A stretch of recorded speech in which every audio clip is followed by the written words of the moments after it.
Once again, let me welcome you to another ankless public lecture.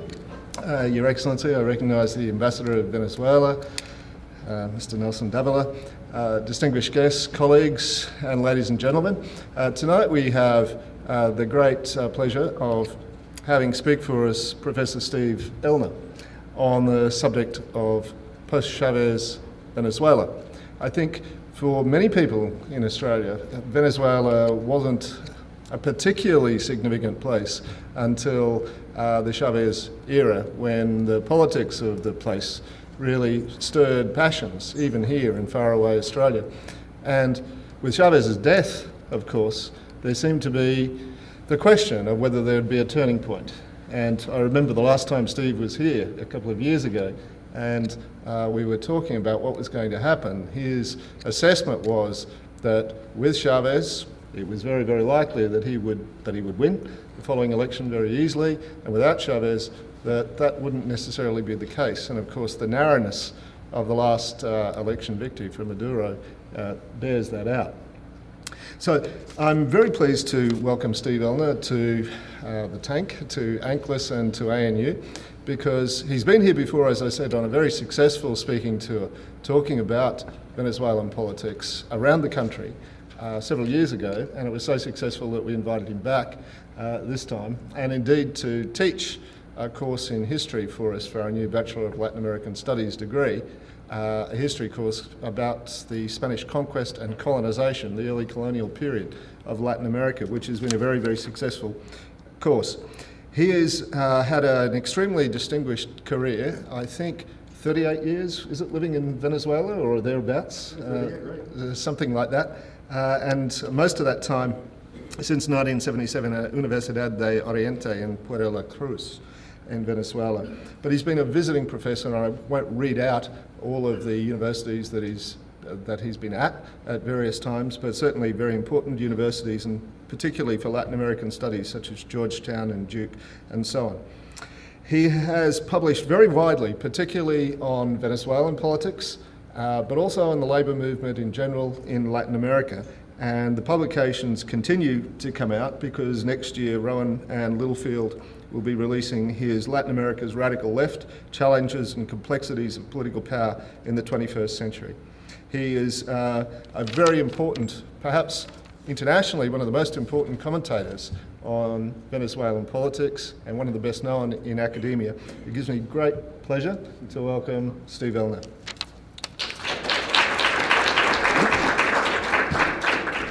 Thank you, John.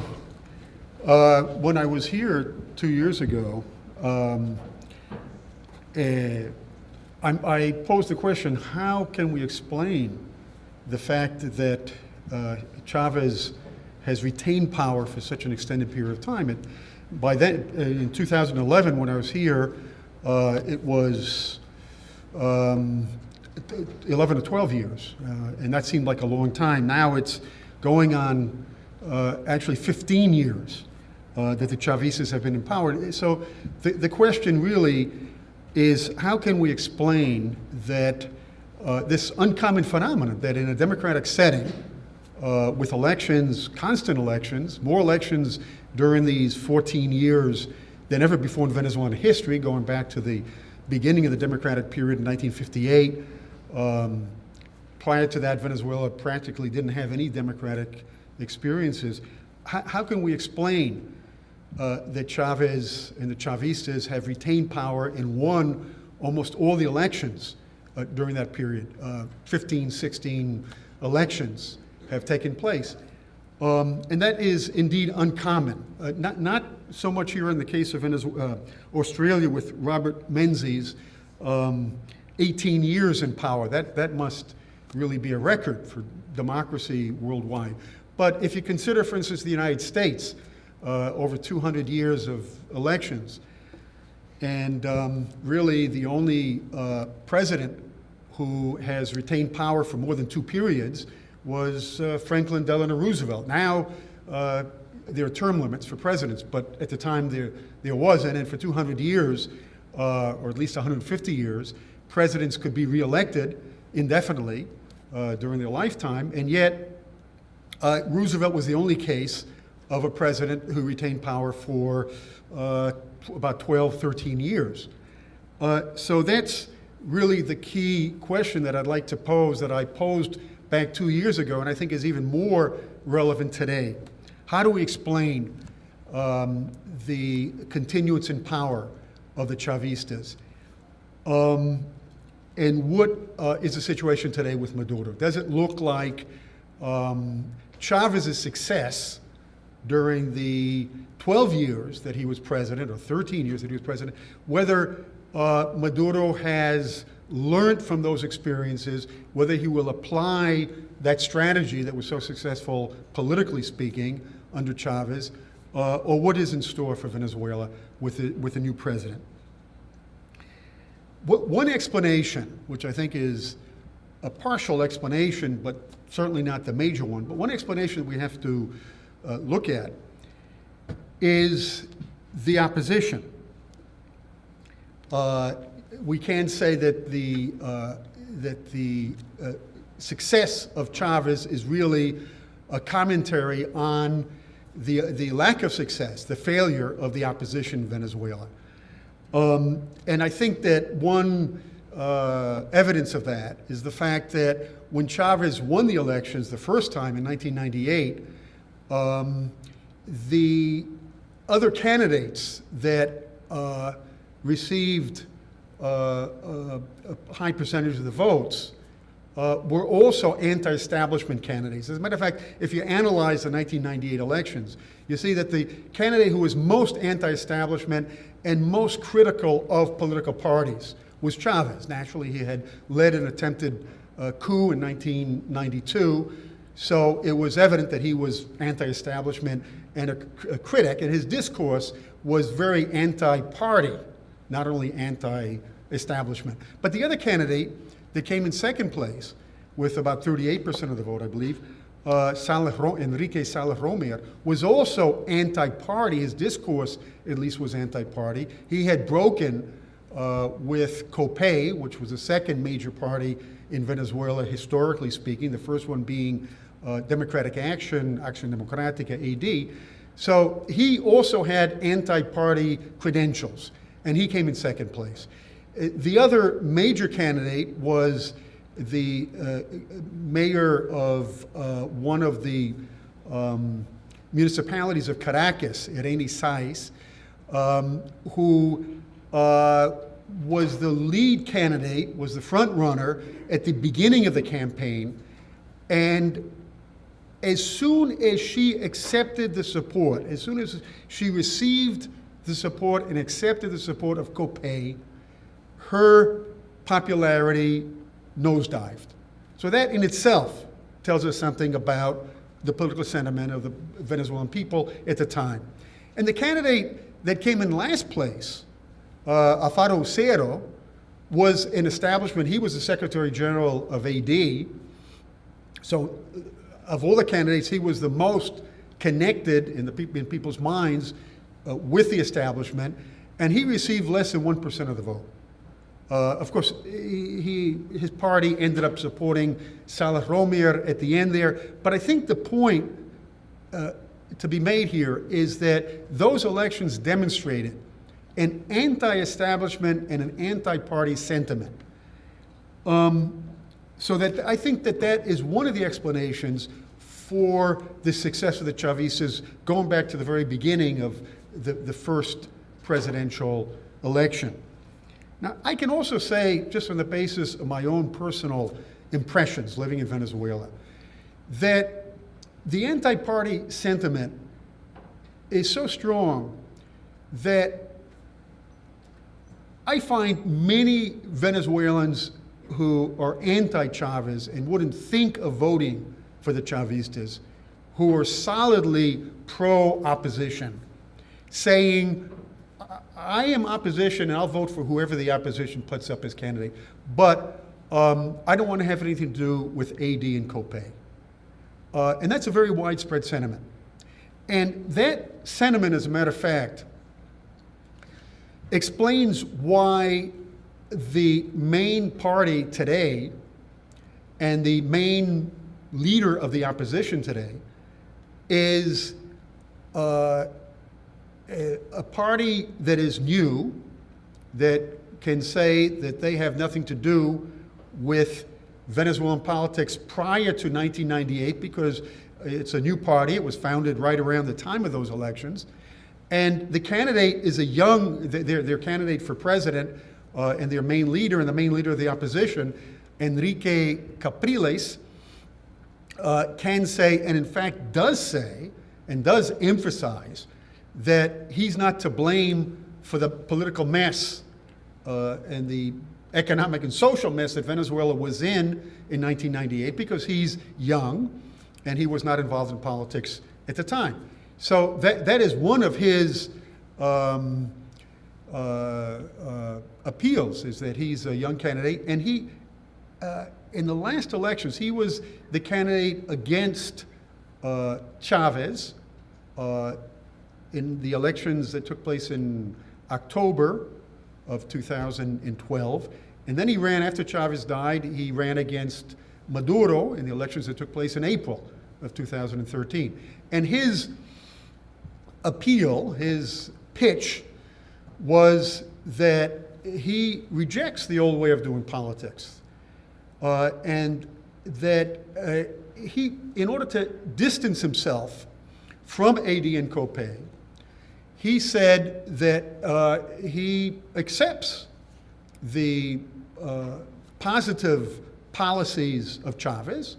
He recognizes that Chavez was doing some things right, and that he would build on those positive policies.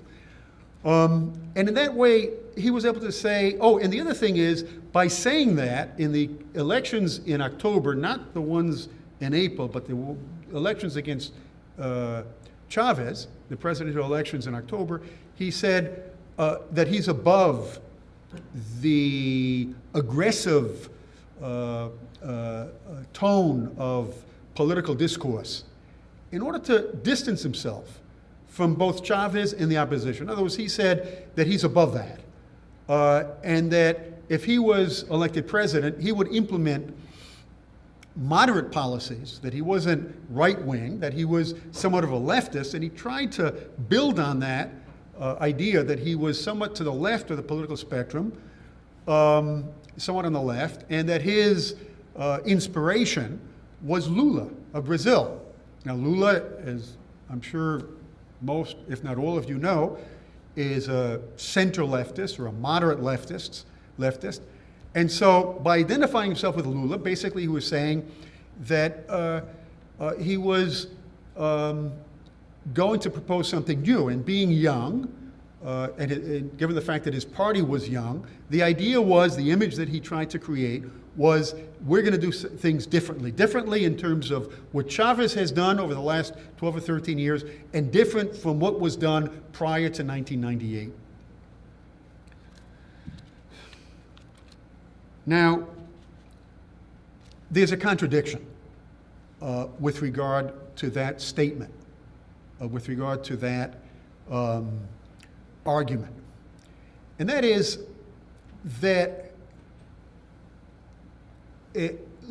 Capriles' party, Primero Justicia, is not on the left of the political spectrum. It's on the right of the political spectrum. Indeed, it's to the right of those parties that Capriles tried to distance himself from, namely Copé and specifically AD. AD has always been the bigger of the two parties, more successful politically, goes back to the 1940s. It was a leftist party, a populist leftist party somewhat, when it was founded in 1941, and then moved to the center after democracy was reestablished in 1958. But AD had qualms about the neoliberalism, the neoliberal formulas that were adopted in the 1990s. You know, the 1990s was the age of neoliberalism. It was a heyday of neoliberalism throughout Latin America. And neoliberalism meant massive privatization in all the Latin American countries, in Venezuela in particular. The telephone industry company was privatized, the airlines, the steel company, et cetera, et cetera, et cetera. So that AD actually, I like to use the word ambivalence, had an ambivalent policy towards the neoliberalism of the 1990s. It didn't really oppose the neoliberalism, but it was sometimes critical of neoliberalism. I won't go into detail, but I will say that if I had to place AD someplace on the political spectrum, I would place them in the center. Not on the right, but in the center. And that's exactly where the contradiction comes in, because if Capriles is calling himself a moderate leftist, or trying to conjure up the image of moderation and reformist policies, his actual program pointed in the opposite direction. His actual program that was not well publicized, but his program that was known as Los Lineamientos, it smacked of neoliberalism. It called for a revision of international agreements with the implication that free trade agreements would be promoted and possibly agreements with the IMF would be reached. Restoring the autonomy of the central bank, which, again, I will not go into detail, but that is another neoliberal banner. It's a neoliberal platform, the autonomy of the central bank of the country. Returning the expropriated businesses and farmland to their former owners, and allowing for private participation in state companies, perhaps through concessions and that kind of thing. And a public education program that talks about the importance of respect for private property and the relationship between private property and democracy. Raising water rates in order to make the water service sustainable from an economic viewpoint. Recruiting people into the state oil company. The state oil company, PDVSA, had been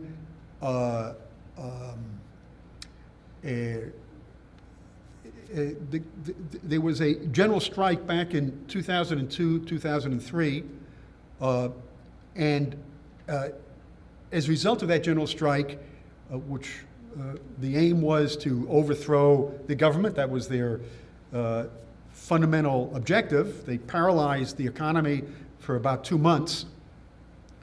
And in the wake of that, Chavez fired all the workers, all the people who had participated in that strike. Now, part of the platform of Capriles is allowing some of those people, at least, to return to their jobs. And finally, the decentralization of the missions, of the mission program. Now, the missions are the social programs of Chavez. That's really the most successful aspect of the Chavez government. Programs in the field of health, programs in the field of education. Those are really the two main ones. Makeshift programs, programs that were not really well institutionalized, but programs that direct themselves, I shouldn't be talking in the past, to fundamental needs. In the case of the health program, it's called Misión Barrio Dentro. Approximately 20,000 Cuban medical personnel and some Venezuelan medical personnel set up shop in the barrios where previously there weren't practically any doctors practicing. And that program was very successful. Now, Capriles called for, in his campaign, the decentralization. Now, people who have studied neoliberalism know that decentralization could be a smokescreen for privatization. In fact, that's what decentralization in the context of neoliberalism in the 1990s meant for Venezuela, meant for much of Latin America, and actually meant for the United States as well, because Clinton decentralized the welfare program, and that wasn't privatization, but it really meant a reduction of services. So that the program of Capriles definitely points in the direction of neoliberalism. And I would argue, and it's a position that I have, which not many people necessarily accept, at least enthusiastically. Many people would be opposed to this. Some people may take a neutral position. But I believe that neoliberalism, that economic policy, has a lot to do with the support for the Chavez government. That you can't really explain the success of the Chavez government without looking at the economic policy. Many observers, and some Chavista observers included, will emphasize personality, will emphasize charisma. I don't believe that that is the fundamental factor. It's one out of many. Nobody could possibly deny the importance of Chavez's charisma. But I don't emphasize that factor. And I'll discuss that a little bit later when we talk about Maduro. But the fact that Venezuelans practically woke up seeing sectors of the economy in not only private hands, but foreign hands. Because when privatization took place in Venezuela in the 1990s, unlike Argentina and Chile and Brazil and Mexico, and more like Peru, privatization meant turning over sectors of the economy to foreign multinational control. And that was the case with all the companies that were privatized.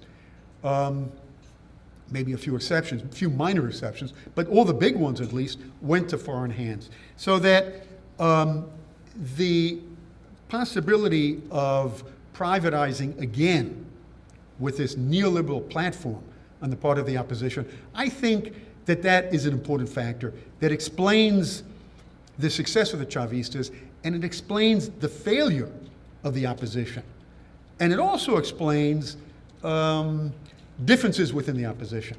There's friction within the opposition, and I believe that the difference over economic policy has a lot to do with that friction. Of course, there's always the factor of personality, ambition, different parties struggle for power, but it seems to me that if you don't look at the economic programs, you really can't understand the cause of the divisions within the opposition. That at least is one important factor.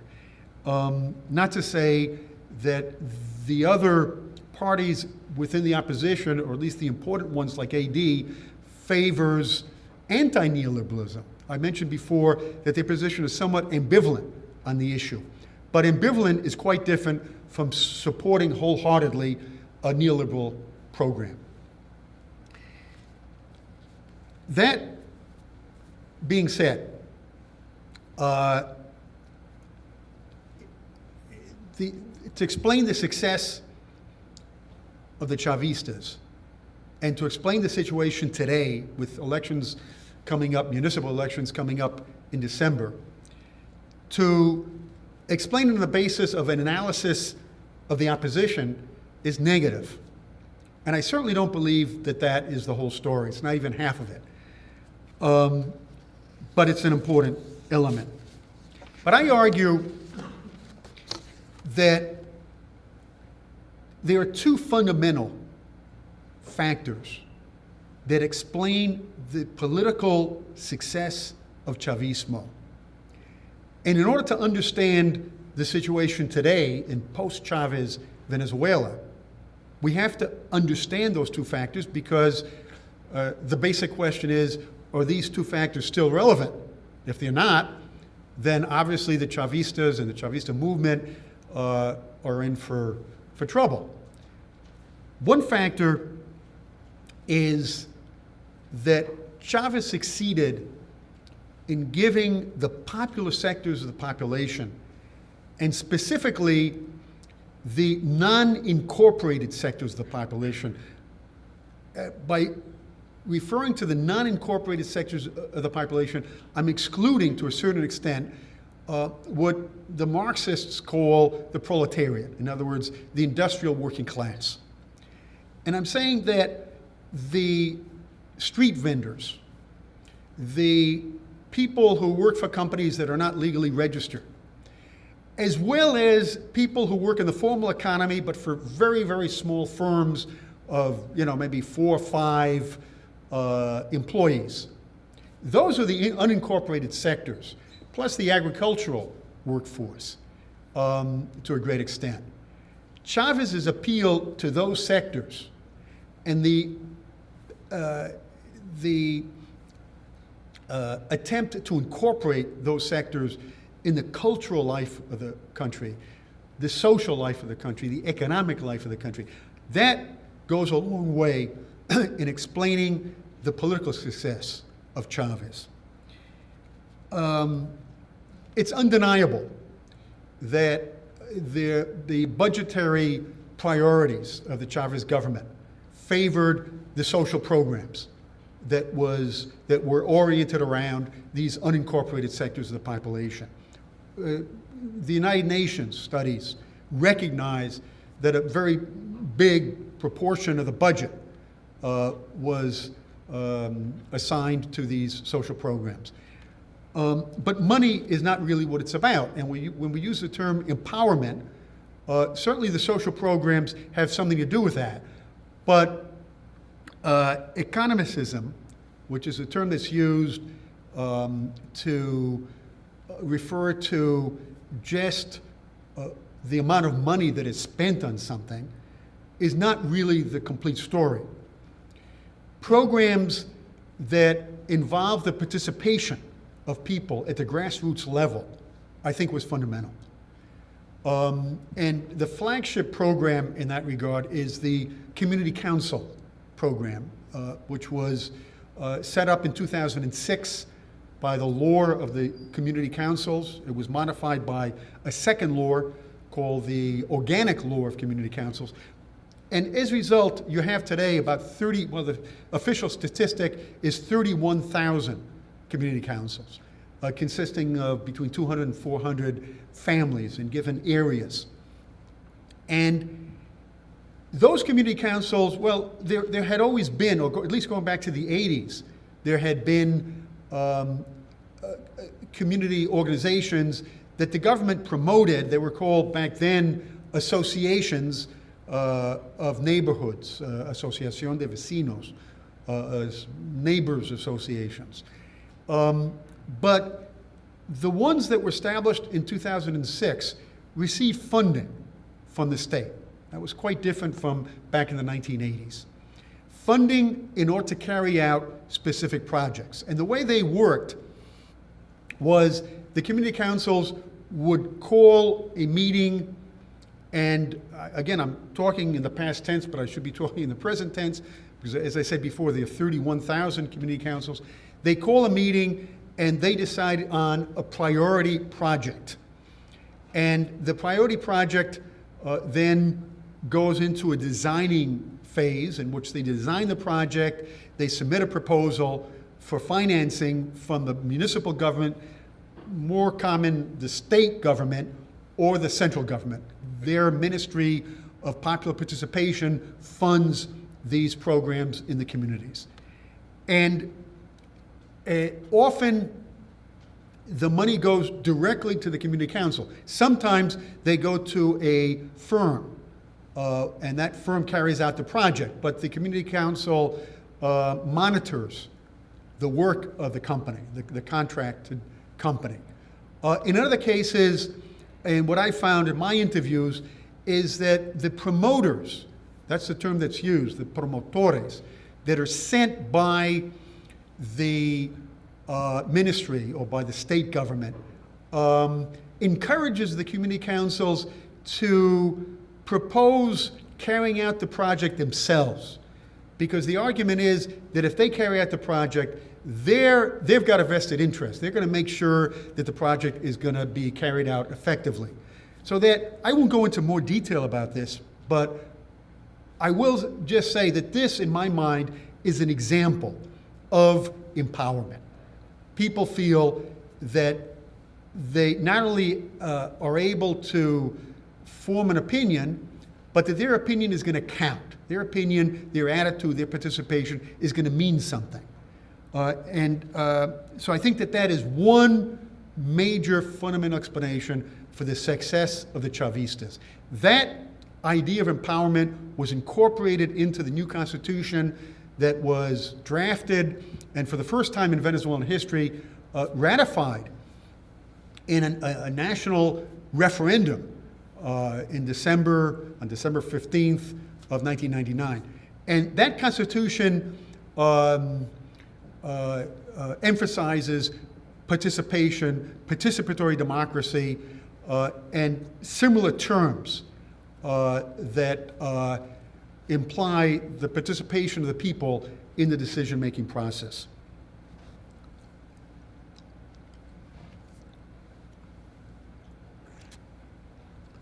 The second fundamental explanation for the success of Chavismo is the constant deepening of the process of change. I think that's the second explanation. The feeling among Chavez's followers and people in general that however moderate the reforms were at the outset, that there's a process that's taking place. In fact, the Chavistas use the term proceso. It's become incorporated into the language, the vernacular of the Chavista movement. Proceso means just that. You can also use the term radicalization. And so the people feel that no matter how difficult things become, and these 14 years and then some, going on 15, have included very difficult moments for Venezuelans, shortages, confrontations, etc.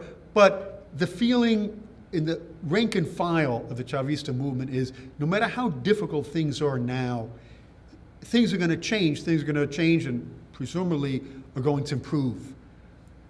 Now, that's not the result of just discourse. It's true that Chavez's discourse talked about that. Chavez talked about radicalization, talked about, when he began using the term socialism, he never claimed that Venezuela at a given moment was socialist, but he said that this is a goal. So you can say that at the level of discourse, there's this sensation of change and progress. But certainly discourse, words are not going to do the job. What really is significant is that at given moments when it looked like there was a confrontation internally between what some people in the Chavez movement call the bureaucrats. I don't really like using that term, but I will because that's the term that's used. So you have the bureaucrats and you have the rank and file Chavistas. And when it looked like that the confrontation was an unequal confrontation because the bureaucrats had the resources, Chavez would step in. And even though Chavez did not become an anti-bureaucrat in the sense that Mao did in China with the Cultural Revolution, even though he didn't declare war on the bureaucrats, everything to the contrary. But in different moments throughout his 13 years or so of rule, in major confrontations, he would step in favor of the rank and file. I'll just give you one example, which was the conflict in the steel industry. In 2008, there was a conflicts, strikes, violent confrontations on the street, several deaths over the refusal of the state, the steel company to reach a new agreement, collective bargaining agreement. I mentioned from the beginning that one of the examples of the privatization in the 1990s was the steel industry. So the steel company was a foreign steel company, Argentine controlled, and the Minister of Labor sided with the steel company. The governor of the state where the steel industry is located, the state of Bolivar, sided with the steel company. The CVG, the Corporación Venezolana de Guayana, which takes in all the state companies in the heavy industrial zone of that state of Bolivar, sided with the steel company. And just when it looked like the workers' cause was going to be defeated, Chavez steps in and decrees the expropriation, the nationalization of that steel company. And that really invigorated the rank and file of the Chavista movement. So I'm using that as an example of incidents that took place throughout those 13 years, throughout the period of Chavez's rule, as demonstrating the importance of this process of change that was taking place.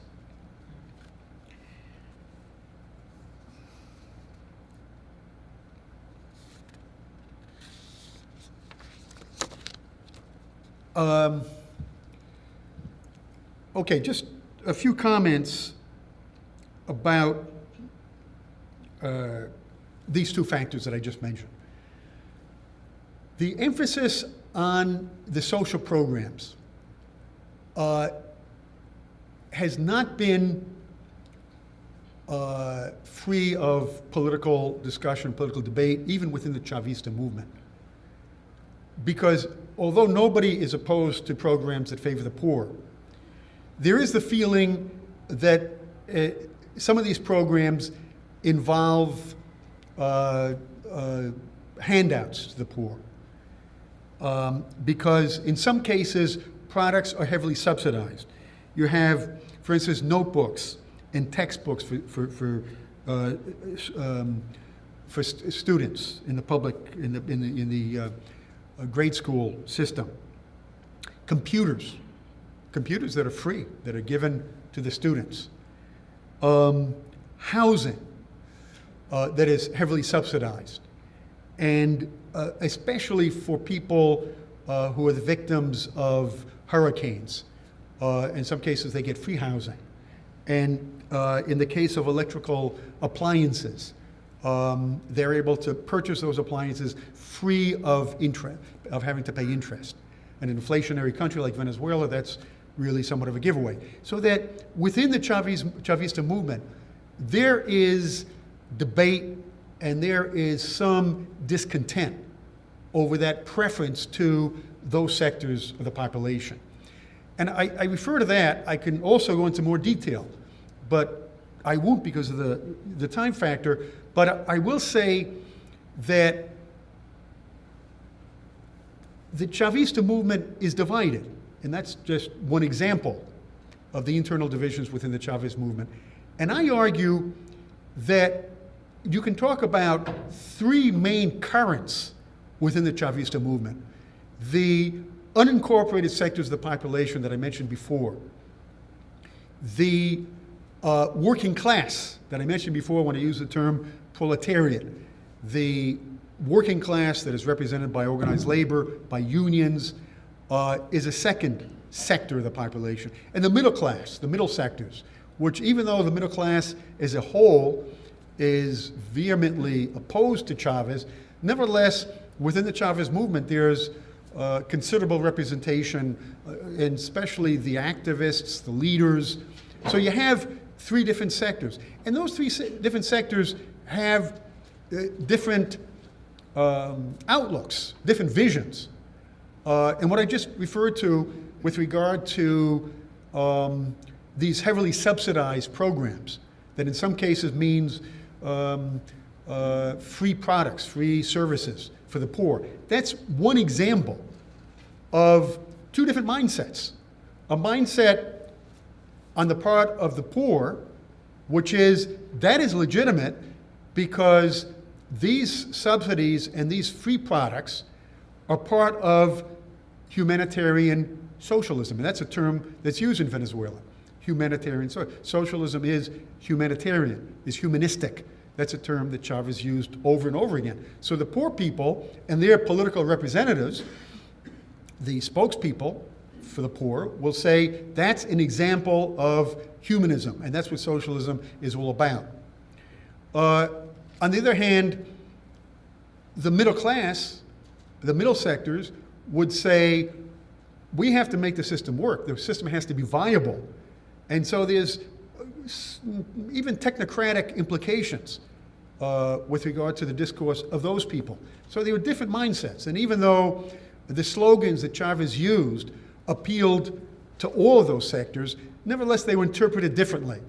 They were empty signifiers, which is a term that is used in philosophy. The Argentine philosopher Ernesto Laclau has made popular. Namely, you have a movement. The movement is very diverse, but the leader succeeds in unifying that movement and appeals to the movement by using slogans that are interpreted differently. Now, some people would call that demagoguery, but really, that's what politics is all about. And somebody spoke to me at the outset, if you're studying political theory, that's the first thing you learn in political theory, that politics is about aggregation and articulation.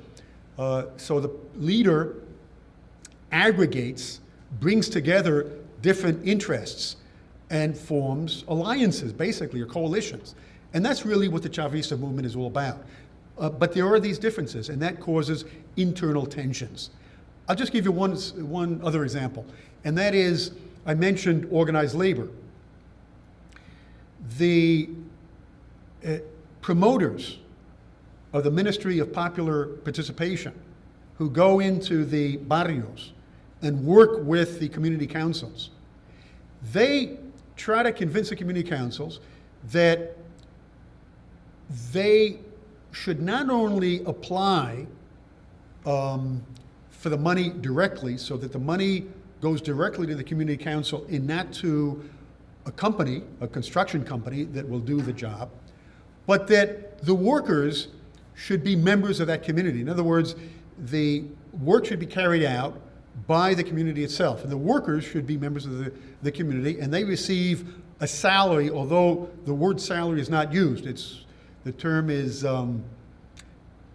collaboration, I forget what the word is, but they use another word. It's not theoretically a salary, but in fact it is. They're receiving money. Now, the argument that is used is that otherwise, if that project goes to a company, there are construction companies that are really there are construction workers' unions that are really pseudo-unions. They're not unions, but they call themselves unions. And it's a problem. It's a very big problem in the barrios of Venezuela, because these pseudo-unions use violent means, use the threat of violence in order to insist that their people are hired. But those people who are hired don't do any work. So obviously, I mean, you must get the idea here. This is blackmail. And it's a problem in the communities. And so the way the government has tried to get around that problem, and the community councils to get around that problem, is to hire people in the community itself, so that outsiders can't come in. Now, I've interviewed a number of trade unionists. The trade unionists say that that activity should be carried out by workers who belong to the union. Now, naturally, they don't go along with the pseudo-mafia type unions, but they say that their unions are not that way. The Chavistas have construction workers unions that are not mafioso unions. They're not connected to organized crime. And so those unions should represent the workers. And that furthermore, in any kind of work situation, you have conflicts. Those conflicts are inevitable. And unions and not community councils are most suited to resolve those problems. So that's another example of two different ways of looking at things, two different mindsets, two different actual, you can say, ideologies or ideas that have ideological implications with regard to organized labor. Okay, much of the focus on President Maduro and much of the comparisons between Maduro and Chavez is based on the fact that Chavez was charismatic and Maduro isn't. Now that's subjective. Some people in the Chavista movement considered Maduro to be quite charismatic, others say less so. Most Chavistas, or all Chavistas, would say he's not as charismatic as Chavez, but nevertheless, he has charisma. That's subjective. But I think that that argument, just like the question of how do you explain the success of Chavez, is really overemphasizing the importance of image, the importance of style. You know, when Chavez traveled throughout the world in 2000 to invite the heads of all the members of OPEC to the second summit of OPEC that was held in Caracas in September of 2000, the opposition talked about Chavez's style and said Chavez is just really trying to, you know, project himself onto the world stage. He's overly dramatic, and it's all about style. And Taylor Petkov, who is a former leftist, was a communist guerrilla in the 1960s and founded the party MAS, Movimiento al Socialismo, movement to the left or towards the left. And then during that period of time in the 80s and 90s, veered to the center and is now one of the leading people in the opposition, wrote a book called The Two Lefts. And his distinction between the good left and the bad left was that the bad left is populist, it's demagogic, and that's what Chavez is all about. And he wrote in the book about Chavez's trip in 2000, in which he spoke to Saddam, he went to Iran to invite the Iranians to that meeting. Now that meeting was a complete reversal, represented a complete reversal for oil prices. They proposed a system of oil prices. I won't go into the details, but it basically meant that oil prices began to recover. And that for Venezuela, to a certain extent for Australia, but for Venezuela and the other OPEC countries, I mean, that was of great significance and beneficial. Of course, people in the United States would say the opposite. But for Venezuela, this was a complete success. So that I argue that it's not really about style, that people who analyze the Chavez phenomenon from that perspective through those lenses are really reaching misleading conclusions. Maduro, I think the basic question to be posed, and really this relates to what I've discussed up until now, is will Maduro be able to, or does he want to, carry out the same strategy that Chavez carried out with regard to the deepening of the process of change? Even though the deepening of the process of change implies resistance not only externally, not only in Venezuela and externally, but also within the Chavista movement. And there was evidence when he assumed the presidency that Maduro was somewhat of a machine person. And being a machine person, it's unlikely that he will favor the rank and file and make bold moves that go against the interests of that party machine. And one example of that was back a few years ago, about 4 years ago, one of the groups, the Chavista groups, that is critical of the Chavista movement, that takes in intellectuals on the left. It's called the Centro Internacional Miranda. And they held a meeting and issued a statement and a document, actually it was a book that they published, in which they were critical, and they talked about the problem of hyper-presidentialism. In other words, that Chavez at the time, who was president, that there was a problem of excess power and the lack of delegation of responsibility and that kind of thing. Chavez criticized the statement, but also welcomed the criticism. His caution was, we have to be careful that this doesn't play into the hands of the opposition. But Maduro was very harsh on the Centro Internacional Miranda. He was the chancellor. He was the foreign minister at the time. And he really lashed out at the Centro Internacional Miranda. So on the one hand, Maduro is a machine person. He comes from organized labor. He was a labor activist, a labor leader in the 90s. He was a leftist his whole life. As a high school student, he was a leftist activist, and he belonged to different leftist groups. And then he became a labor leader, and then when Chavez staged the coup in 1992, he entered the Chavista movement. He met his wife. His current wife was also a lawyer for Chavez after the coup. He became the leading Chavista labor leader after Chavez was elected president in 1998.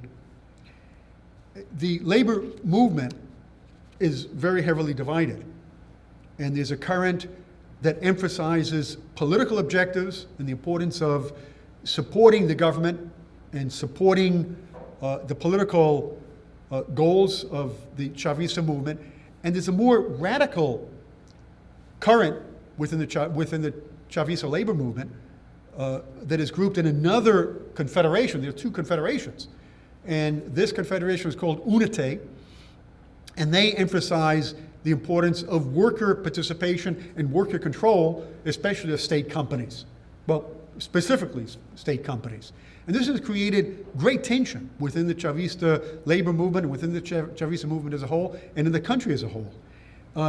Maduro is clearly identified. In fact, you'd say that he was the leading figure, even though he left the labor movement to become a political figure, a congressperson. He was the head of the National Assembly, and then he became the foreign minister. So he left the labor movement, but was always a leading figure, informally speaking, within that more moderate Chavista current.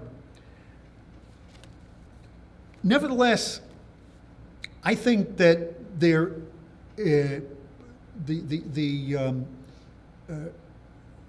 number of decisions on the part of Maduro indicates that he realizes that just like Chavez did, that there has to be some kind of synthesis between this so-called bureaucratic segment, which takes in the politicians, the Chavista politicians, the ministers, and the rank and file and their representatives.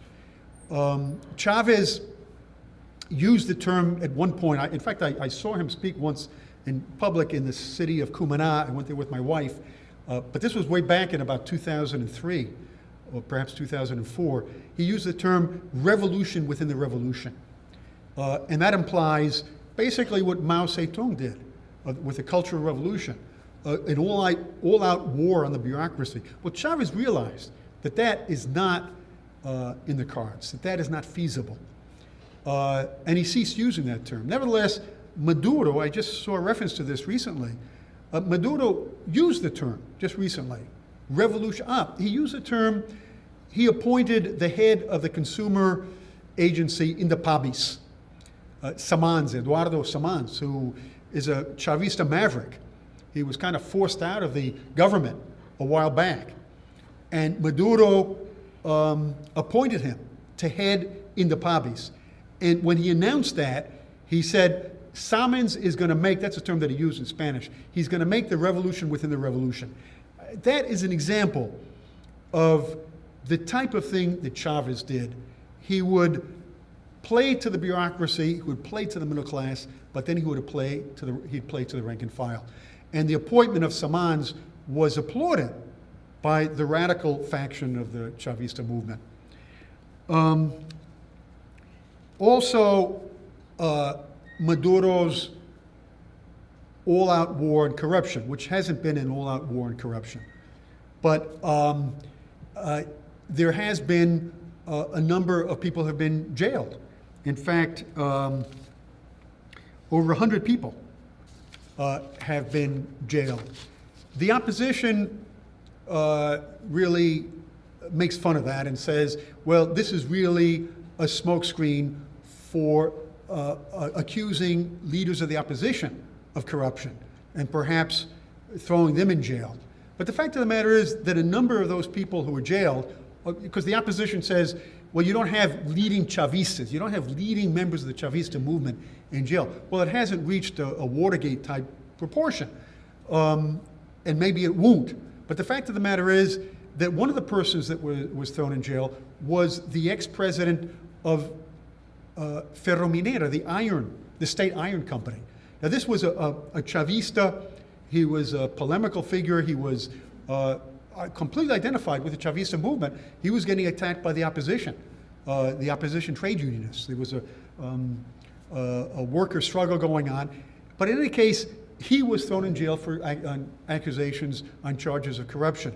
The ex-governor of Guárico was also thrown in jail. And Maduro said, you know, it really hurts me to do this. He was a leading Chavista. He was a governor of one of our states. But he was involved in corruption, and he's going to have to pay the price. And a number of other people were thrown in jail. This, I think, is another indication that Maduro is trying to strike a balance between these two factors. And just one last example that I'll mention is that when Maduro initiated the presidential campaign for the elections in April, he made a point of making his first official speech of the campaign to an assembly of the Communist Party of Venezuela. I think this is significant because the Communist Party, which supports and has always supported the Chavistas, is somewhat independent as well. They have run independent candidates in statewide elections. Chavez at one point called them counter-revolutionaries, even though they're to the left of the Chavista movement. If you look at their positions, which I'm not particularly familiar with, but from what I see, they are somewhat to the left. They're critical of some of the positions. They would definitely be representative of this rank-and-file segment of the Chavista movement. And Maduro made a point in a well-publicized speech that was broadcasted on the state television channel of speaking to the PCV, the Communist Party of Venezuela. So I think that Maduro has assimilated the lesson of Chavez. And I'll just end on this note, that with regard to the need to deepen the process of change, about a week after Chavez died, the Sao Paulo Forum, El Foro de Sao Paulo, which is an organization that groups leftist parties and movements throughout Latin America. It goes back to, I think, well, following the defeat of the Sandinistas, I think they held their first meeting in 1990 or perhaps 1991. And they held a meeting in Caracas in honor of Chavez. And it was very moving because Chavez told a leftist writer, Marta Harnecker, a very well known in Venezuela, but she's Chilean. She lived a long time in Cuba, and then she moved to Venezuela. Now she's someplace else. But in an interview that was published by Monthly Review Press, he said that in the 1990s, after his attempted coup in 1992, he went to a meeting, one of the annual meetings of the Sao Paulo Forum, and he felt very much marginalized, that the leftists looked down upon him because, he came from the military. They were very suspicious of him. And he talked about how this really was disturbing, that he was considered by the left, even though he considered himself a leftist at the time, outside of the group. So that I think it was quite significant that this Forum of Sao Paulo met in Caracas. And at that meeting, Alvaro Garcia Linera spoke. He's very charismatic. He's the vice president of Bolivia, very charismatic. And he was sitting right next to Maduro. He was looking at Maduro, and he said, if there's one lesson that Chavez taught us, it's that the process of change has to go on. That when a movement for change stays still, there's stagnation. And there's no way that the long-term goals of the movement are going to succeed. So that really Chavez's lesson was change, change, and more change. And I think that really that is one of the lessons that Maduro has learned from Chavez, or has assimilated from these 14 years of Chavista rule. But keep in mind that that's easier said than done, that there is resistance to those changes, and that resistance comes not only from the country as a whole, not only from the opposition, but also from within the Chavista movement. Thank you.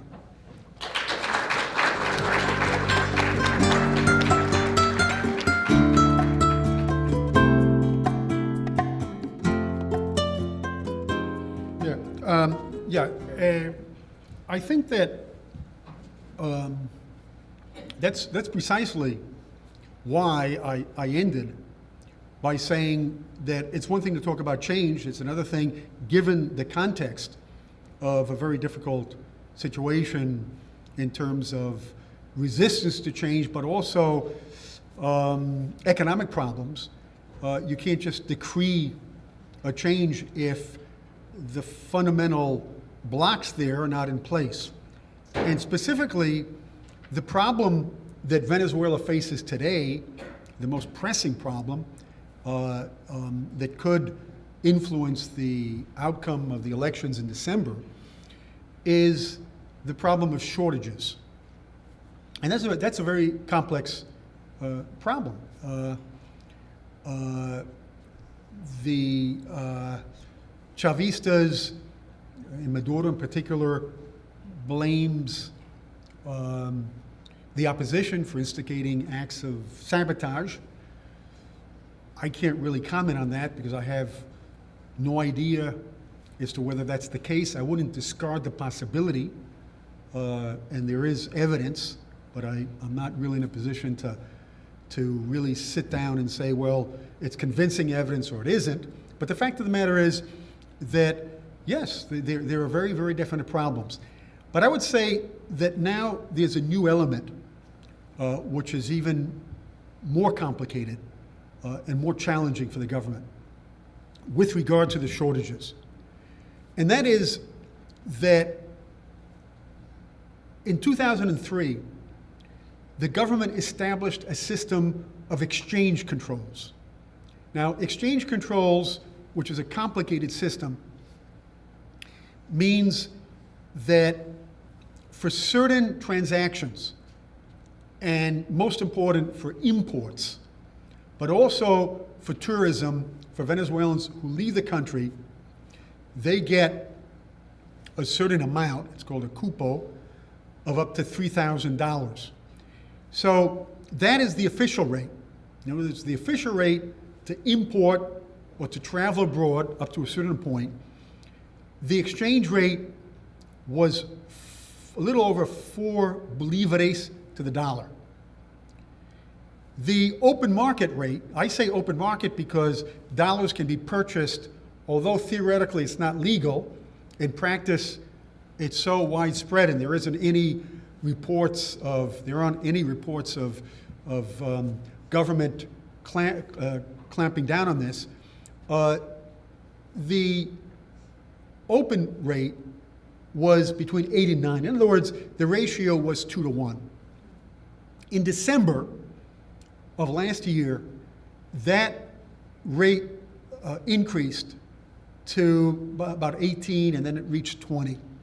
Right now, the disparity is even greater. Maduro increased the official rate from 4.3 to 6.3, but the open market rate has shot up to over 40. So you have nearly a 7 to 1 ratio. Now that's regardless of whether there is some organized activity in order to undermine the economy.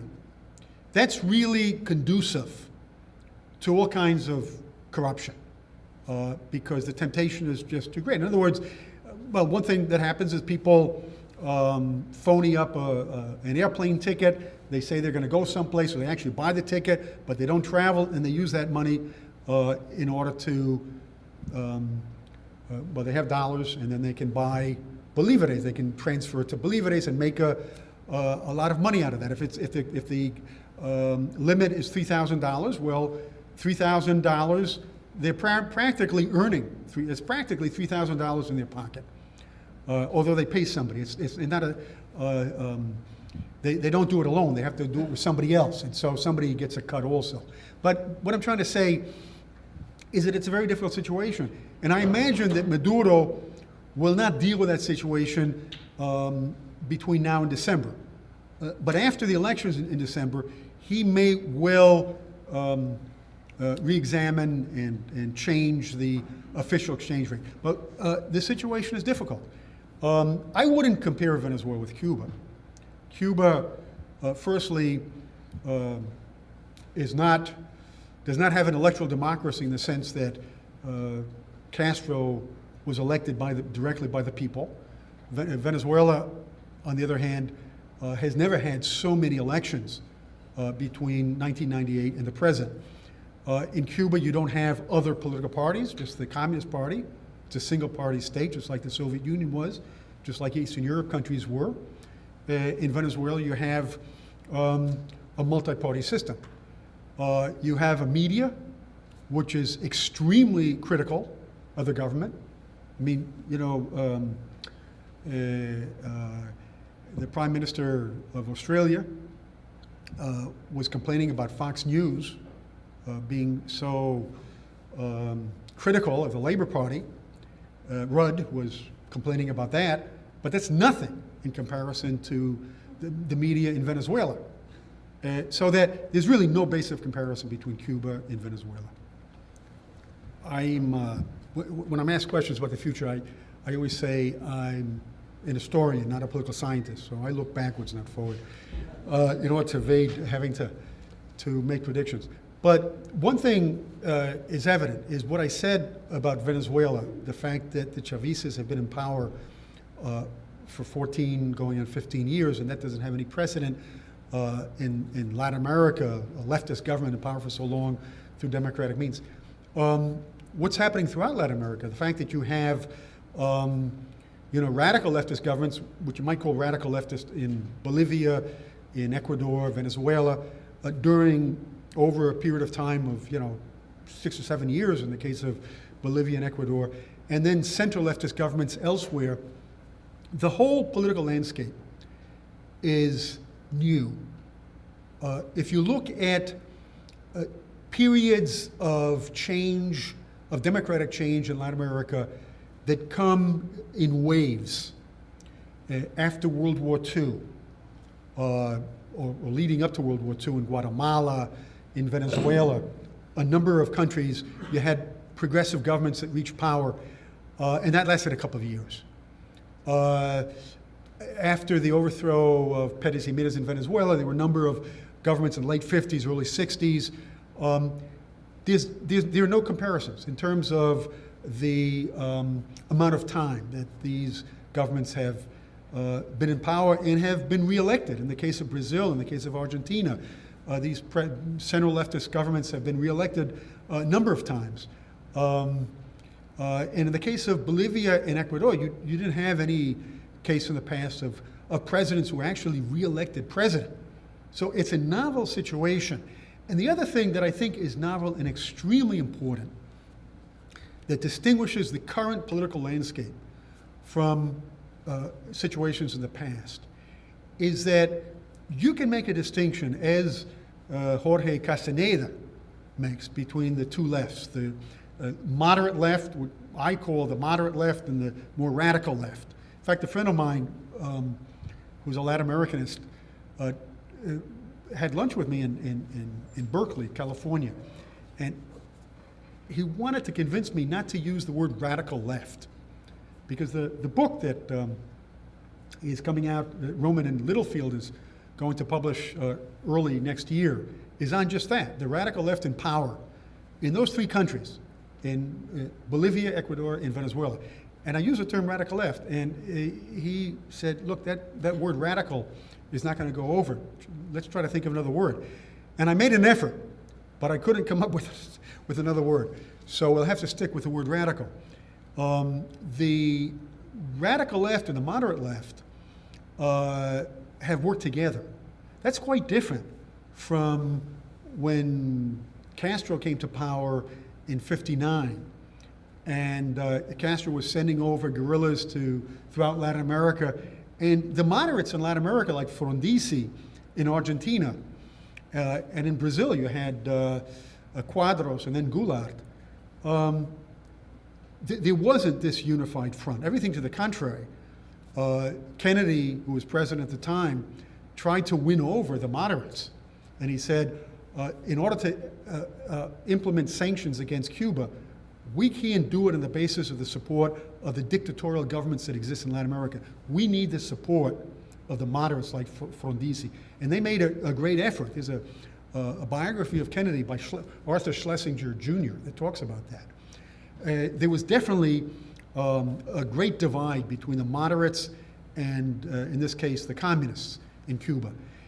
In the case of the situation today, you have a unification of Latin America, which actually I'll be talking about on the 24th at another lecture on Latin American unity and the ideas of Simón Bolívar. But just to give you a preview, there is an alliance, and these countries have formed organizations that actually take in other countries that aren't even moderate leftists, like Chile, which is currently the president is somewhat of a rightist, associated with Pinochet. So that you have a unification that never existed in the past. And this points in the direction of continued change in other countries as well, perhaps. In order to understand what's taking place in Venezuela, it's useful to look at different theoretical concepts about the state. And one of the theoreticians who has written on this and provides a glimpse at the transformation that's taking place at the state level in Venezuela is Nikos Poulantzas. One of the chapters in my book deals with that. It's an edited book, and there's a chapter by a political scientist. And the strategy of the strategy that is discussed by the theoreticians, the leftist theoreticians in Latin America, is based on the idea that the old concept of Lenin, Lenin, the leader of the Soviet Revolution of 1917, said that the state has to be smashed. In order to bring about socialism, the state, the old state, is the state of the capitalist system, in the case of the Soviet Union, it wasn't even capitalist, the feudal, semi-feudal system. That has to be smashed, and a new state has to be created. Social democrats talked about working within the state, but the Chavistas and their leading theoreticians talk about transforming the state. And the reference to Polantzis, I think, is significant, because Polantzis viewed the state under capitalism as a highly conflictive and fragmented strategic field in which you have elements of different groups that are in power and out of power even, perhaps. In the case of the Chavistas, that is the state. The state is not the government. The government is controlled by Maduro, was controlled by Chavez, but the state is complex. And one of the strategies is to create parallel structures. And that's what Chavez did at the outset. And in the education system, he created a parallel structure. And the mission program of literacy, of grade school education, of high school education known as the Misión Ribas, university education known as Misión Sucre that I've taught in over the last several years. Those are parallel structures that are designed to easily enroll people who are skeptical about formal education, poor people.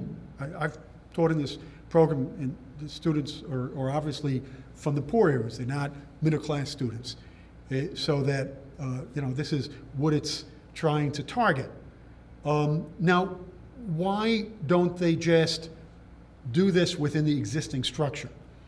I'll just give you one example. Just one example that'll explain it. At my university, I've always said that my university could accept all the students who want to study at the university level in my area. You just have to have bigger classes and give me a microphone like I have here and an infrastructure like we have here.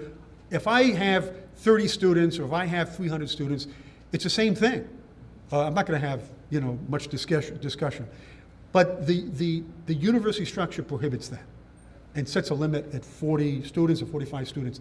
So that's just one example of how the existing structure sabotages the effort at reaching out to the massive population. Now, with regard to the medical program, the Venezuelan doctors did not want to go into the barrios. The first pitch was trying to enroll doctors, and the Federation opposed that or resisted that. When they brought in Cuban doctors, the Medical Federation went to the courts, and the courts decided that the Cuban doctors would have to leave. That was later reversed at a higher level. But the Venezuelan doctors as a whole, with exceptions, have not been willing to participate in that program. Right. There is a debate going on among leftist theoreticians throughout Latin America as to what the goals are. And I think that is reflected within the Chavista movement as well. Emir Sader, who's a Brazilian leftist writer, very prolific writer, has stated that really the main goal is anti-neoliberalism. But that nevertheless socialism, the term that he uses is, socialism is like a mole, and it's there underground, it never gets stamped out, and it will reemerge. And other writers talk about a evolution in the direction of socialism and would say that the process has already begun, that the expropriations, even though still 70% of the economy is private, 30% is not enough to say that it's socialist or even semi-socialist. Nevertheless, the expropriation of big companies, important companies, as well as the strategy of facing the problem of shortages through increasing the state sector, which is the case of the food sector.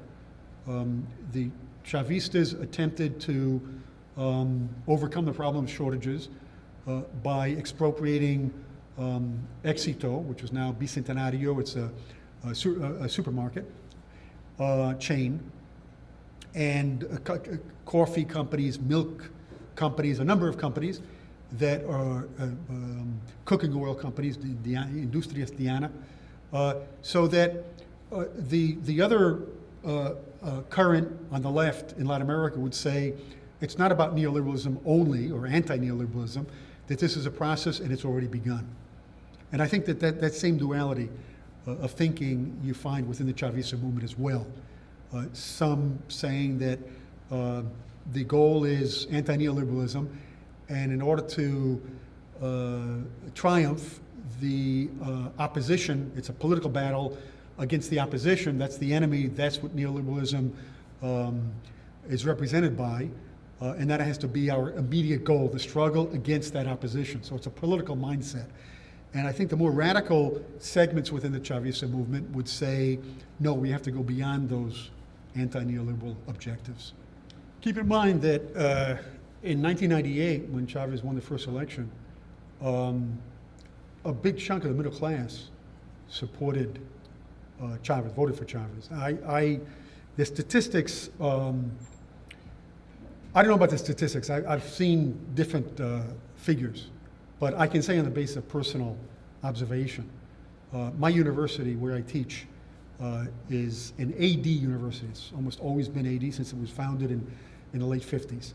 And the professors who were gung-ho AD people, a lot of them said they voted for Chavez. So that I think that people appreciate that, even people who are now in the opposition but voted for Chavez the first time around. I think they appreciate that. But there are differences with regard to what needs to be done at this point. Thanks very much, Sure. Steve. As Steve pointed out before, this won't be the last public lecture that he gives here at the ANU. On the 24th, he'll be talking about the legacy of Simon Bolivar, and he'll be doing a few other smaller things for us in the meantime. Once again, I'd like to thank Steve for the talk tonight. It was excellent. Could you please thank him?